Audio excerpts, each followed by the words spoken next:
Ahora sí, en Segundo de Reyes, vamos al capítulo 18 de Segundo de Reyes. Gloria a Dios. Aleluya. Muy bien.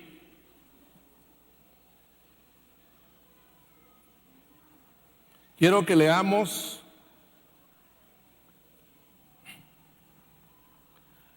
capítulo 18, versículo 1 y 2. La enseñanza llega hasta el versículo 7, pero nos concretamos al versículo 1 y 2 como punto de partida. Lo hacemos en el nombre del Padre, del Hijo y del Espíritu Santo.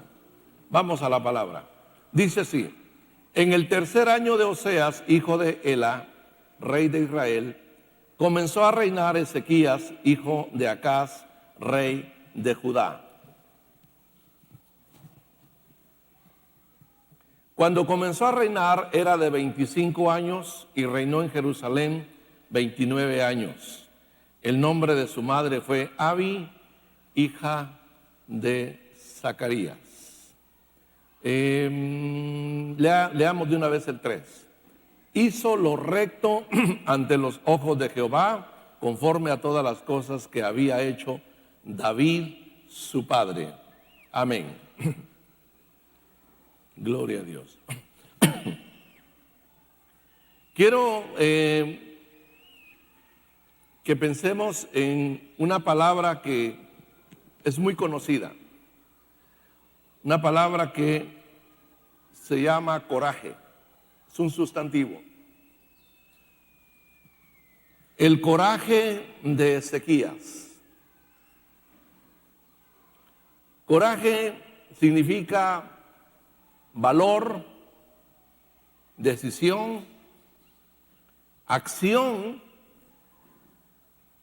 determinación apasionada o hasta disgusto. Eso significa coraje. Es cuando usted toma una decisión y dice: no importa lo que pase, no importa lo que venga, no importa lo que suceda, yo lo hago, yo me lanzo, yo me voy, yo actúo. Hay decisiones en la vida que requieren de mucho carácter, de mucho valor, y eso es lo que llamamos coraje. ¿Alguna vez usted ha tenido que tomar alguna decisión que demandó una acción decidida, una decisión con mucho valor? Tal vez no le salió bien lo que usted hizo, tal vez no le resultó, no salieron las cosas como usted quería, o quizás sí, pero usted tomó la decisión. Por ejemplo, cuando uno se casa, esa es una decisión tremenda, capital. Dice uno: me voy con él o me voy con ella, pase lo que pase. Y imagínense la decisión que tomó Rebeca: dejar a sus padres para irse con el siervo de Abraham, porque el hijo de Abraham estaba casi a 1000 kilómetros esperándola. Y ella creyó en el mensaje que llevaba el siervo de Abraham y tomó la decisión de irse con el siervo de Abraham desde Padán Aram hasta Canaán. En la Biblia podemos ver el coraje, lo podemos ver en personas como Moisés, en personas como Esther. Esther dijo: voy a entrar a la presencia del rey, no importa si me mata. Le pidió al pueblo, a sus hermanos, que ayunaran por ella. Pero ella dijo: si vivo, está bien; si no, si muero, muero. Una decisión con coraje. Podemos encontrar decisiones tan fuertes como la que tomó Esther, como la que tomó David cuando se enfrentó a Goliat, como la que tomó Daniel cuando hubo el decreto de que nadie orara a otro Dios que no fuera a al Dios de Babilonia. Y que si alguien era sorprendido orando a otro Dios, sería echado a un hoyo, a una fosa donde habían leones en ayuno. Daniel siguió orando como siempre. Eso no lo hizo cambiar. Así que decisiones así con coraje, como la de Daniel, como las que tomó Pedro, como las que tomó Pablo, en fin, decisiones que encontramos en la Biblia muy fuertes, o como las que vemos en la vida diaria, tal vez en nuestra vida o en la vida de nuestros padres o nuestros hijos. Encontramos entonces en Ezequías un hombre que Dios lo levanta en un momento tan crucial. Lo levanta porque él es el hombre que va a tomar las decisiones correctas. Pero esas decisiones tienen un precio. Esas decisiones demandaban un carácter, una acción valiente. ¿Quién fue Ezequías? Ezequías fue el mejor de los 4 mejores reyes que gobernaron Judá. El reino del sur, llamado Judá, fue gobernado por 19 reyes descendientes de David. De esos 19, 4 fueron los mejores: Josafat, Asa, Josías y Ezequías. Fueron los mejores reyes de los 19 reyes en el sur, en el reino del sur. Pero de los 4, Ezequías fue el mejor. La historia de Ezequías la encontramos en el Antiguo Testamento 3 veces. 3 veces. Encontramos en el segundo libro de Reyes, que es donde estamos en este momento. Aquí se le dedican 3 capítulos largos. Luego, en el segundo libro de las Crónicas, en el capítulo 29, allí volvemos a encontrar la historia de Ezequías, la misma historia. Ahí son 4 capítulos.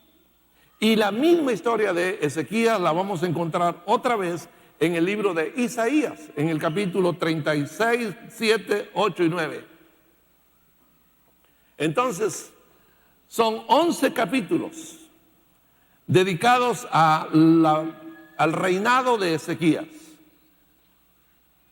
Creo que solamente David estaba por encima en cuanto a fama, valor, coraje, hechos, hazañas, en fin. Ezequías entonces es un hombre de mucha trascendencia o fama en la historia de los reyes. Vamos a ver en esta mañana 6 cosas que Ezequías hizo. 6 cosas que hizo Ezequías, y las vamos a ver en esta parte del capítulo 18, del 1 al 7. Número 1, Ezequías hizo su propia elección. Hizo su propia elección. Número 2, Ezequías puso las cosas en su lugar. Número 3, Ezequías llamó las cosas por su nombre. Número 4, Ezequías se apoyó en la persona correcta. Todo esto lo vemos en los 7 versículos que vamos a ver. Número 5, Ezequías siguió al Señor sin apartarse jamás. Y número 6, Ezequías desafió al enemigo más grande de su tiempo. Era como si nuestro país le declarara la guerra a los Estados Unidos. Ezequías desafió al más grande enemigo de su tiempo. Lo desafió y se le vino el mundo encima. Y lo que nos cuenta el capítulo 19 y 20 es maravilloso. Ya lo hemos leído, porque hoy estamos en capítulo cabal, capítulo 20 ya, sobre el libro de Segundo de Reyes. Así que analicemos rápidamente estos 6 puntitos. Si nos da tiempo, le llegamos a los 6, si no nos quedamos ahí entre 4 y 5. Amén, hermanos. Gloria a Dios. Ezequías hizo su propia elección. ¿Por qué digo su propia elección? Porque el padre de Ezequías fue uno de los peores reyes que tuvo Judá. Su padre se llamó Acaz. Y la historia dice que Acaz fue un rey corrupto, un rey pagano, un rey apóstata, un rey que se corrompió. Se corrompió. Fue tal su corrupción religiosa que quemó a uno de sus hijos para sacrificárselo a Moloc. O sea, Acaz fue un rey malísimo, perverso y corrupto y apóstata. Démosle una ojeada. Acaz, capítulo 16 de Segundo Reyes. Busque conmigo rápidamente porque el tiempo es cortito. Capítulo 16, dice el verso 2, 3 y 4. Cuando comenzó a reinar Acaz, era de 20 años y reinó en Jerusalén 16 años. No hizo lo recto ante los ojos de Jehová su Dios como David su padre. Antes anduvo en el camino de los reyes de Israel y aún hizo pasar por fuego a su hijo y según las prácticas abominables de las naciones que Jehová echó de delante de los hijos de Israel. Se entregó a todas las prácticas que Jehová abominaba. Todas las prácticas abominables de los cananeos, Acaz las adoptó. Podemos corroborar un poquito más. Yo leo esta parte de la palabra. Gloria a Dios. Déjeme leerlo. No leo la cita para que solo escuche. El segundo de Crónicas dice así: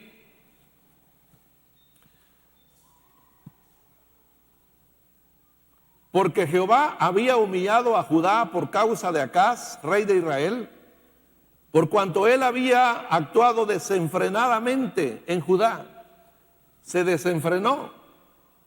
Había actuado desenfrenadamente en Judá y había prevaricado gravemente contra Jehová. Sigue diciendo: porque ofreció sacrificios a los dioses de Damasco que le habían derrotado y dijo: pues que los dioses de los reyes de Siria les ayudan, yo también ofreceré sacrificios a ellos para que me ayuden. Bien que fueron estos su ruina y la de todo Israel. Además de eso, recogió Acaz los utensilios de la casa de Dios y los quebró y cerró las puertas de la casa de Jehová. Y se hizo altares en Jerusalén y en todos los rincones. Hizo también lugares altos en todas las ciudades de Judá para quemar incienso a los dioses ajenos, provocando así la ira de Dios. Un rey que se paganizó, se hizo perverso, se entregó a todo lo que la ley de Moisés prohibía. Bueno, ese es el padre de Ezequías. ¿Por qué digo que tomó su propia decisión? Porque se esperaría que un hijo siga el ejemplo del padre, comúnmente.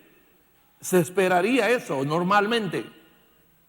Pero Ezequías tomó su propia decisión. Mi papá se corrompió, mi papá se entregó a la idolatría, hizo lo malo, pero Ezequías tomó otra decisión. Él decidió seguir al Dios de David, su antepasado. El Dios de David, su antepasado. al cual todos lo llamaban padre, porque aquí dice, hizo lo recto igual que David su padre, era su antepasado, el Dios de David. Entonces, mientras su papá Acaz hizo lo malo y siguió a los dioses de los cananeos, Ezequías toma la decisión de servir al Dios de David. Hizo su propia elección, lo mismo que lo hizo Josué cuando desafió al pueblo diciéndoles: si mal les parece servir a Jehová, escojan a quien quieran servir, pero yo y mi casa serviremos a Jehová. Esa es la decisión. Váyanse con los que quieran, pero yo y mi casa nos quedamos con el Señor. Gloria a Dios. Así que Ezequías toma su propia decisión.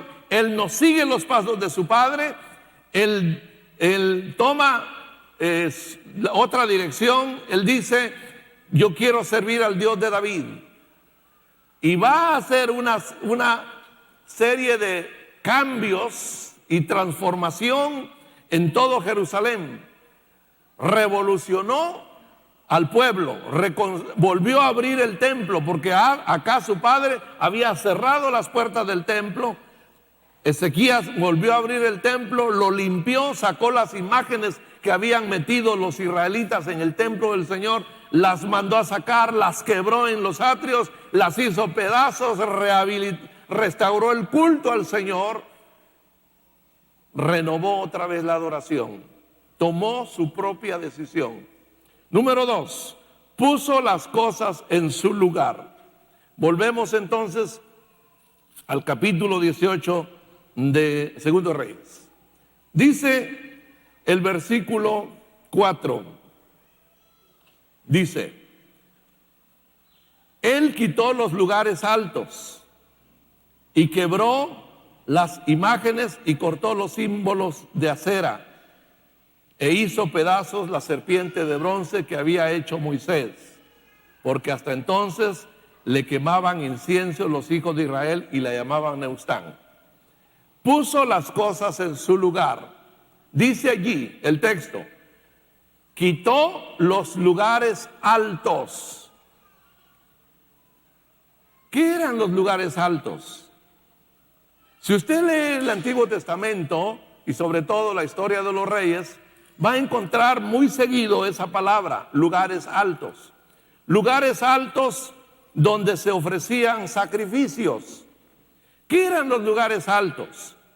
Los lugares altos eran elevaciones, eran pequeñas elevaciones de tierra o pequeñas montañas o montes o cerros, donde los cananeos quemaban incienso a sus dioses. Los cananeos, y como todas las culturas, han creído que los dioses están arriba en los cielos, y ellos buscan lugares altos para adorar, ya sea a los dioses o a las estrellas o al sol o a la luna. Buscan lugares altos, buscan montes, lugares elevados para hacer sus sacrificios, y si no, los hacen pirámides o cualquier monumento para subir y en la cima hacer sus sacrificios. Eso fue lo que encontró el pueblo de Israel cuando entró a Canaán. Encontró por todos lados lugares de adoración, lugares altos. Según los arqueólogos, los lugares altos tenían estas características. En la cima de las elevaciones o en la cima de los cerros, los cananeos construían unas planchas de piedra, unas plataformas de piedra, y en medio de las plataformas levantaban un altar sobre el cual ellos estarían quemando incienso a sus dioses. Generalmente eran lugares boscosos, lugares donde había mucha vegetación, y escogían un árbol para consagrarlo, y a ese árbol le rendían culto, árboles sagrados.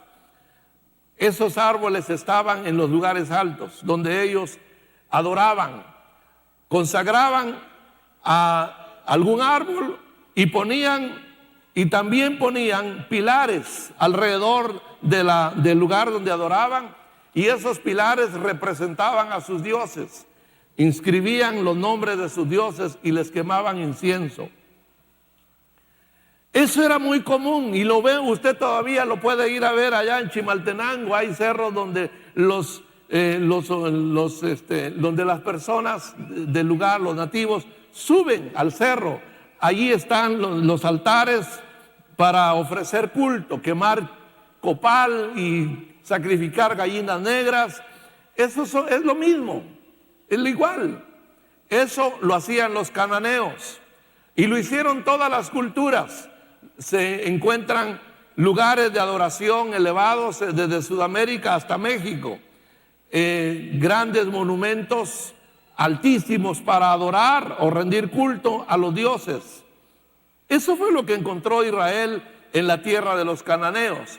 Lo triste del caso es que al pasar el tiempo, los israelitas, los judíos, los hebreos, dejaron al Señor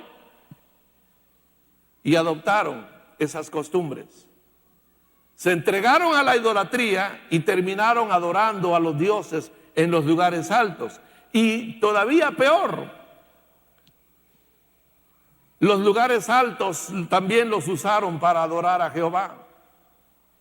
Sacrificaban animales a Jehová en los lugares altos. Y así hicieron una mezcla de religión cananea con religión hebrea.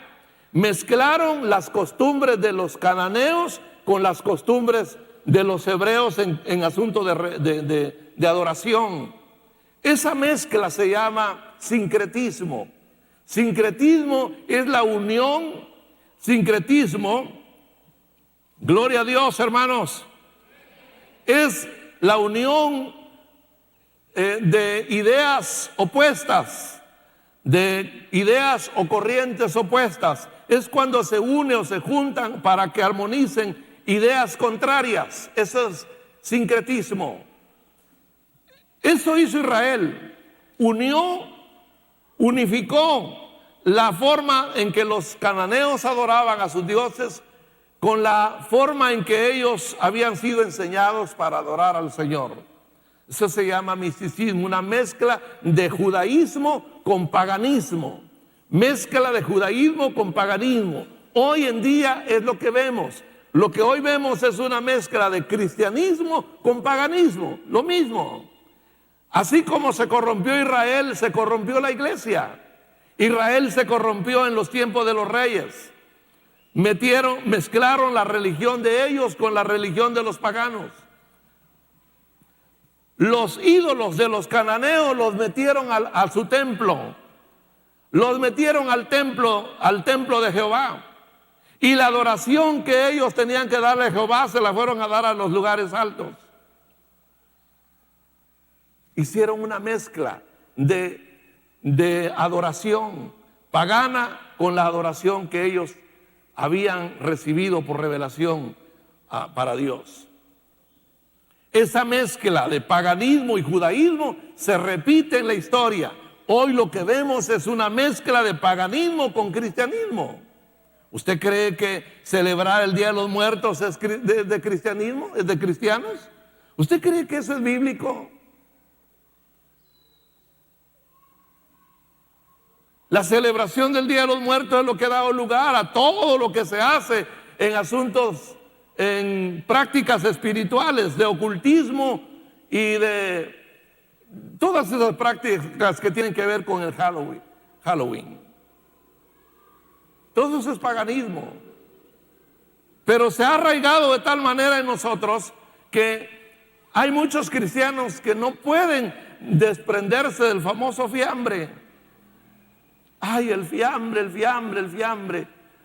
Comida tan rara, ¿verdad? Tan rara, no sé qué le encuentran a esa comida.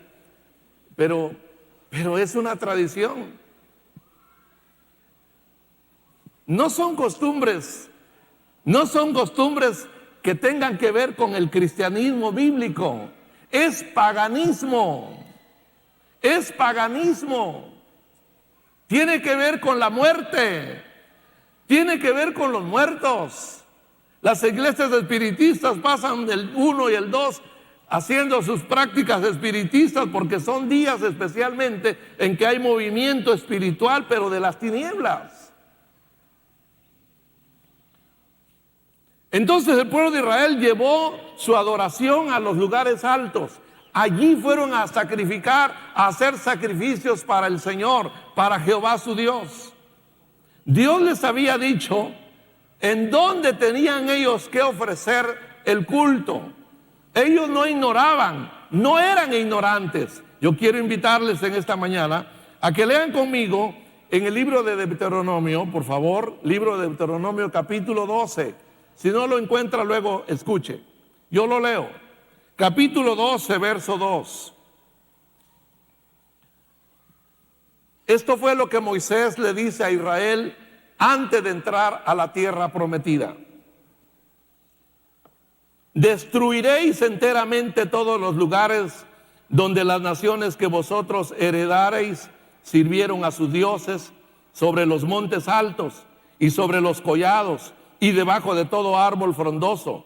Derribaréis sus altares y quebraréis sus estatuas, y sus imágenes de acera consumiréis con fuego, y destruiréis las esculturas de sus dioses, y raeréis su nombre, y borraréis su nombre de aquel lugar. Verso 7.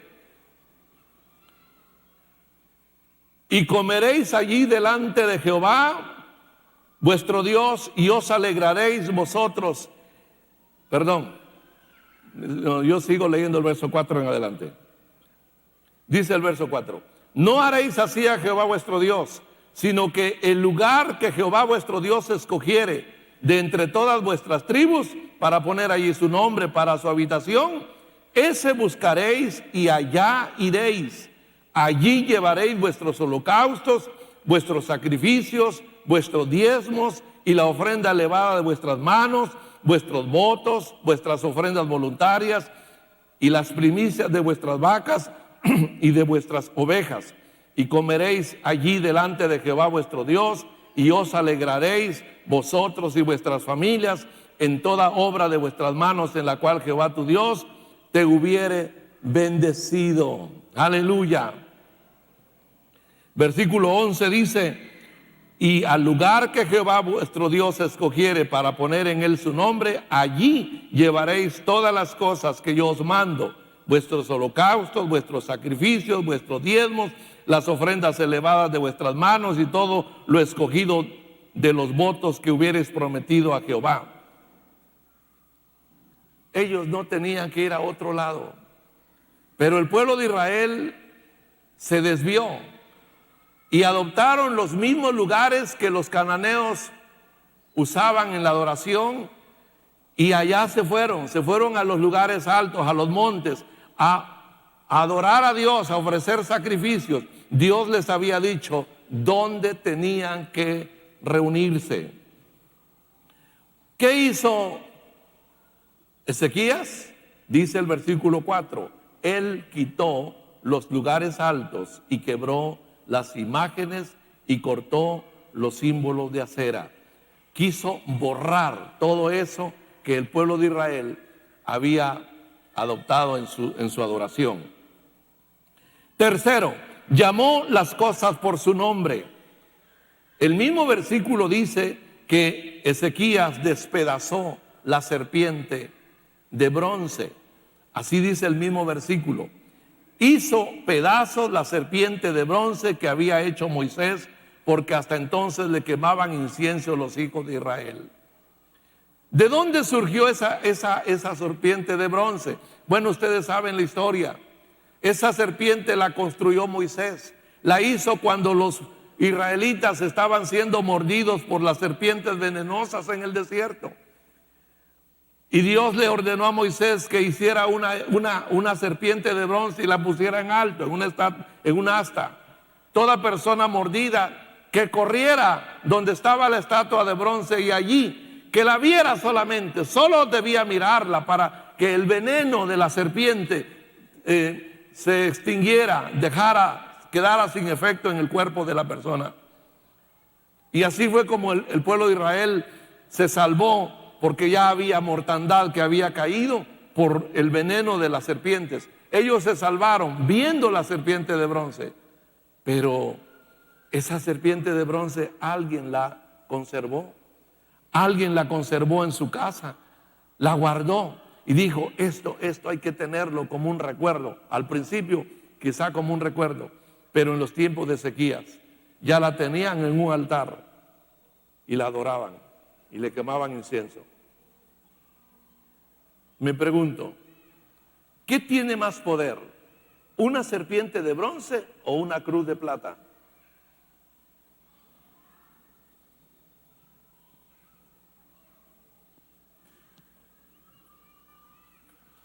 Cosas que aparentemente son buenas, pero no tienen respaldo en la palabra de Dios. No tienen respaldo. Pero cuando el pueblo se desvía y se aleja de la palabra de Dios y se aleja de la verdad y de la revelación que Dios ha dado, termina adorando objetos. Termina adorando objetos sagrados. Por ignorancia. Pues Ezequías también deshizo, hizo pedazos la serpiente de bronce. Así que vemos que Ezequías primero tomó su decisión de adorar al Dios de su padre David. Segundo, puso las cosas en su lugar, destruyó los lugares altos para que el pueblo regresara al templo, volviera al templo y decretó que se celebrara la Pascua otra vez en el templo como había sido en la antigüedad. Hizo que el pueblo regresara al templo. Así que puso las cosas en su lugar. Y tercero, llamó las cosas por su nombre. Eso es idolatría. Es idolatría. Era idolatría la serpiente de bronce, como es idolatría cualquier objeto que las personas usan para confiar. Cuando confían en las cosas, en los objetos, entre comillas, sagrados, eso es idolatría. Es idolatría. Tal vez sea muy drástico decirlo, pero puede ser que usted tenga por ahí alguna reliquia religiosa de su abuelo, de su tatarabuelo, de su abuelita o de su tatarabuelita. Ay, ¿cómo lo voy a deshacer si es una reliquia? Es idolatría, hermano. Ay, pero es que es Jesús en el huerto, es idolatría. Es que es el Sagrado Corazón de Jesús, es idolatría. Es idolatría. ¿En qué cabeza puede caber un Cristo negro? Eso es una torpeza. Es idolatría. Hay que llamar las cosas por su nombre. Idolatría. Y todo eso ha dado lugar a que el mundo religioso entre en una serie de costumbres de ignorancia. Celebrar a los muertos. Costumbres, son actividades religiosas, pero de ignorancia. Entonces Ezequías llamó las cosas por su nombre. Es idolatría. Si hay algún objeto religioso que usted tiene por ahí, ya no lo debe tener, hermano. Si alguno está en Cristo, nueva criatura es. Las cosas viejas pasaron, todas son hechas nuevas. Aleluya. Gloria a Dios. En cuarto lugar, Ezequías se apoyó en la persona correcta. Dice el verso 5: en Jehová, Dios de Israel, puso su esperanza. Ni después ni antes de él hubo otro como él entre todos los reyes de Judá. ¿Qué declaración? Miren, yo quisiera que esto lo pusieran en mi lápida. En Jehová, Dios de Israel, puso su esperanza. Aleluya. Ni después ni antes de él hubo otro como él entre todos los reyes de Judá. En Jehová Dios puso su esperanza. ¿No le gustaría que eso quedara como su epitafio ahí en la lápida? En Jehová, aquí yace alguien que en Jehová puso su esperanza. Aleluya.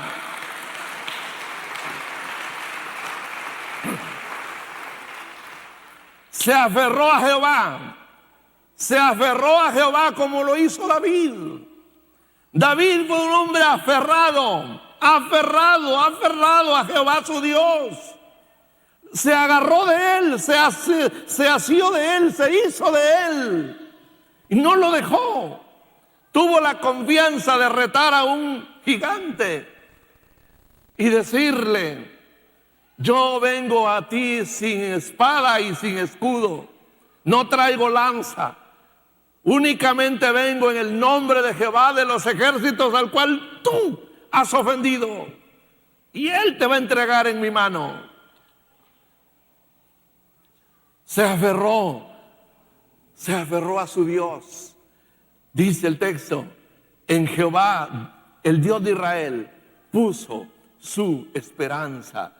¿En quién ha puesto usted su esperanza? ¿En quién ha puesto su esperanza usted? Ojalá que estemos en el mismo nivel de Ezequías. Ojalá que se pueda decir también de nosotros: en el Señor, el Dios de Israel, en Él puso su esperanza y se aferró a su Dios. Aleluya. Gloria a Dios. ¿Cuánto le dan un aplauso al Señor?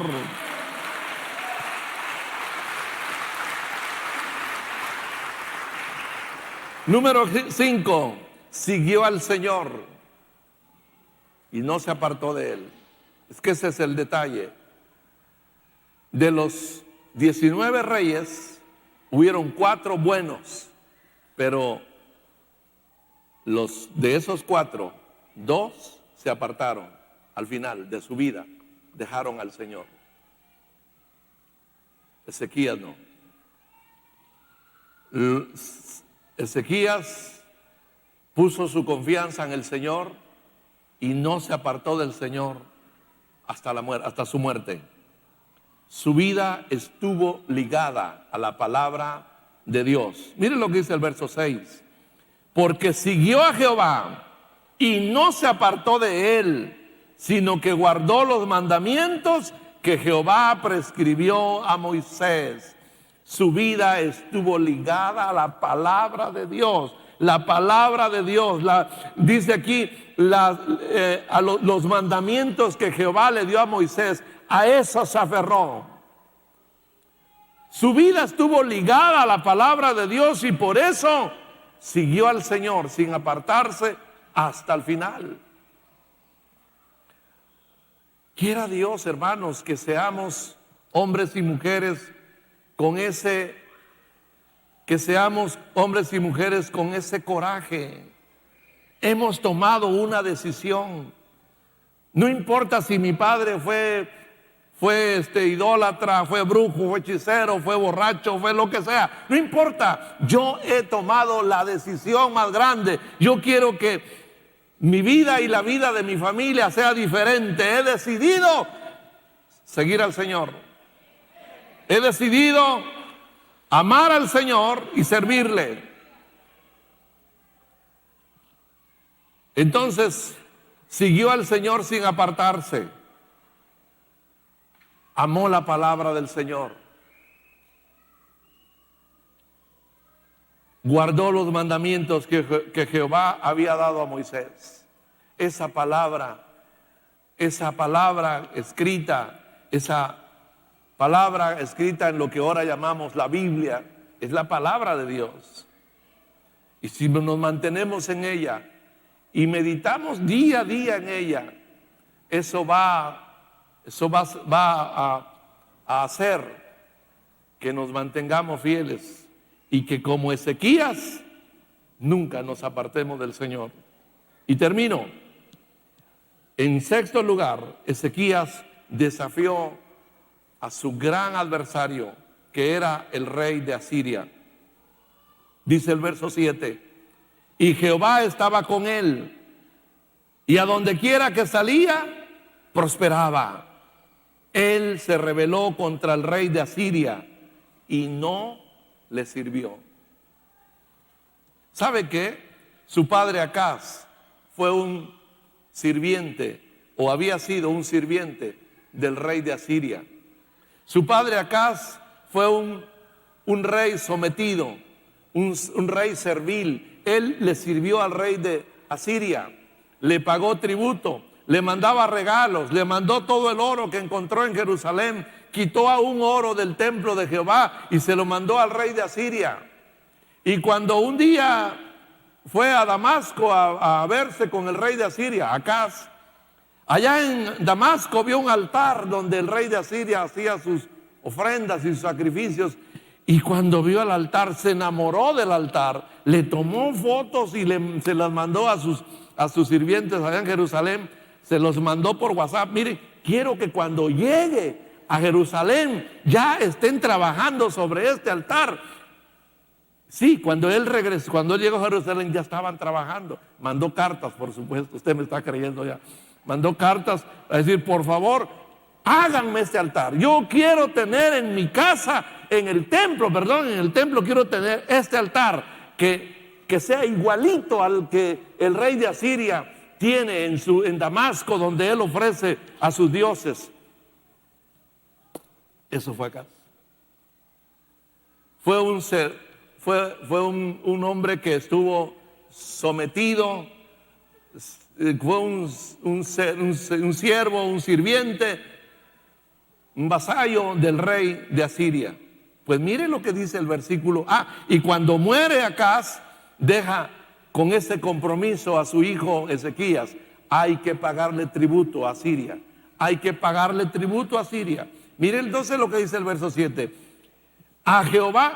Y Jehová estaba con él, y a donde quiera que salía, prosperaba. Y él se rebeló contra el rey de Asiria y no le sirvió. Pero ¿sabe qué? Esto hizo que se le viniera una potencia encima. Y cuando el rey de Asiria oyó que Ezequías había dicho, ya no le pagaremos tributo a Siria, el rey de Asiria juntó su ejército y mandó una multitud de hombres a pie, a caballo y en carros de guerra para destruir, para acabar con Jerusalén. Y de eso nos hablan los capítulos 19 y 20. Y usted ha visto ahí cómo llegó el rey Sennacherib hasta las puertas de Jerusalén. Estaban cerradas y los pobres soldados de Ezequías en los muros esperando a ver a qué horas los atacaban. Los pobres con algunas que otras flechas, con lanzas, pero eran poquitos. Y llega Sennacherib y les grita y les dice, que no los engañe Ezequías, ríndanse, abran las puertas y dobléguense, porque ustedes no pueden escapar de nuestras manos. ¿Quién los va a librar de nosotros? Miren, les dijo el Sennacherib, miren, todos los pueblos del norte han sido sometidos por mi señor, por el rey, y ni sus dioses ni sus ejércitos han podido contra Siria. ¿Podrán ustedes? Ustedes son poquitos. Si hay alguno de ustedes que sepa cabalgar, les mandamos unos cuantos caballos para que los usen. O sea, despreciándolos, humillándolos. Ezequías lo que hizo fue ir al templo a orar y decirle a Isaías, al profeta, que consultara con el Señor. Dijo Ezequías a Isaías el profeta, estamos como la mujer que tiene que dar a luz y no tiene fuerzas. No podemos, estamos acabados.